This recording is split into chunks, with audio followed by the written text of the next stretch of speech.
Guys, in this video, I'll be looking back at how has the last year 2021 been in my crypto journey. What were the moves or investments which proved to be very good for me? And at the same time, I'll also be looking at some of the blunders or disasters which I faced during the last year. So first of all, as you would have seen in my previous videos, that I have always been a Bitcoin maximalist and Bitcoin always has been a big significant part of my portfolio. And I continued to accumulate Bitcoin over the last year. And as you can see that the evolution over the last year, it started at a level around 30,000 and it almost touched 70,000. It went as high as 69,000 and now it's somewhere around 47,000. So overall, I did not see a dip below 30,000. So whenever it was in the range of 30, 32, I tried to accumulate as much as possible. But I think looking at the trend for the last few years, I think next year it will go even higher. So I'm not planning to sell Bitcoin because my strategy is to hold it for as long as possible till it becomes uh, as accepted as other mainstream forms of payments like cash or credit cards. And the next big change in my approach for the crypto projects was that this year I finally started investing in a lot of NFT projects because last year during 2020 I mainly stayed away from NFT projects, but this year I started researching more. And when I joined the Discord and Telegram groups of some of the popular NFT projects, I realized that they are more than just JPEG images and there is a lot of potential for the coming years in them. So I've started investing a lot in them. I'm not more of into flipping, making profits. I am looking more investing in long-term view. But I would like to highlight one project which I flipped because I got a sudden gain because I think during the months of around August and September, whatever you would invest, it will quickly multiply. One good example for me was this project called Stacked Toads.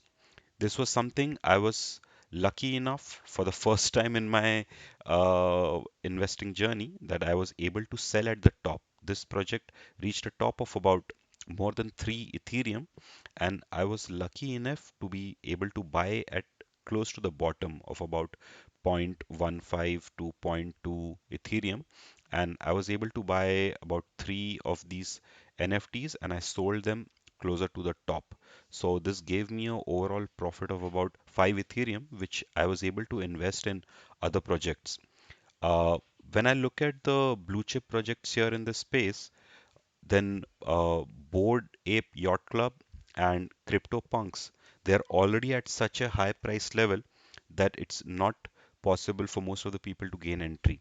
So when I looked at a similar good projects which have a lower entry barrier, then one good pick I see is Lazy Lions. And after a long time of research and waiting, I was finally able to buy one Lazy Lion which I liked, and this is one I'm planning to hold for a really long time. And another NFT based project which I found very useful and very rewarding was Mobox because this was one project which I consider myself lucky to have uh, invested right from the early days of this project, and I got a very good entry point. I did not have to invest very much, and also another benefit I got that the mining rewards which they were giving out were very high during their early days. So I was able to receive a lot of benefits, and even today I get a very good daily passive income from this project. So these were the main projects. And as you would have seen in my previous videos, that there are many other projects which I have also invested. I'll probably do a separate detailed video on them. But a- on an ending note, I'll also cover some of the disasters or not so good projects which I encountered. One example was that when I was selecting the NFT projects, there was this project called Posies, which was supposed to be a sponsoring platform for budding NFT artists, so which seemed like a very great initiative. So I minted about three NFTs there. I think their minting price was about 0.003, and this project saw a lot of activities about 4 5 months back after its launch. But then the developers suddenly abandoned the projects, and then you will see that after that period, it just died out. And during the last 3 months, there has hardly been any activity on this platform. And then floor has slipped, and there has been no volume whatsoever. So this is basically more or less a dead project. And I think there are now, with the rise in NFT projects, because there is so much demand, you need to be very careful if you are entering this space now, because for every one legitimate project, there will be two or three scam, rug pulls, or cash grabs. So but I don't regret this, because when you face these kind of situations, it also gives you experience and knowledge on how you can identify such scammy projects or potential rug pulls and stay away from them. So one lesson learned for me is that always do your research before investing. And one golden rule is you'll never be able to avoid all the scams. So never over invest in a single project. Always make sure you're diversified, split your investments, never invest more than what you can lose.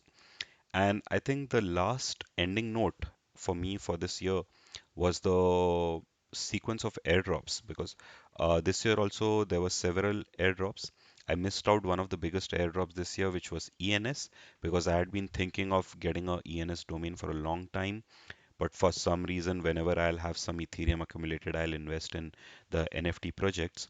And uh, that was one big airdrop I missed out because I did not finally collect the ENS domain. And but the some of the good airdrops which I received was the SOS token and gas token as well as radar tokens. And here I think the most long-term bullish token I see is SOS, because I've joined their Discord group and I think they have a strong vision for the coming years. And also I think there is a very minimal chance of a scam or rug pull, because the developers have not reserved any tokens for themselves, so they have no incentive to do a rug pull. So this is one airdrop which I'll hold for a long time, because even in the previous years, I had received some big airdrops like Uniswap and Ampleforth, but in most of the cases, I sell most of my airdrop tokens v very early, and also if they see a sudden spike in the price, I also book profits and sell the remaining and uh, hold very little part of it. But I think SOS is a very different airdrop token, and this is one project which I'll be holding for a long time. So let's see how this strategy shapes up for the coming year.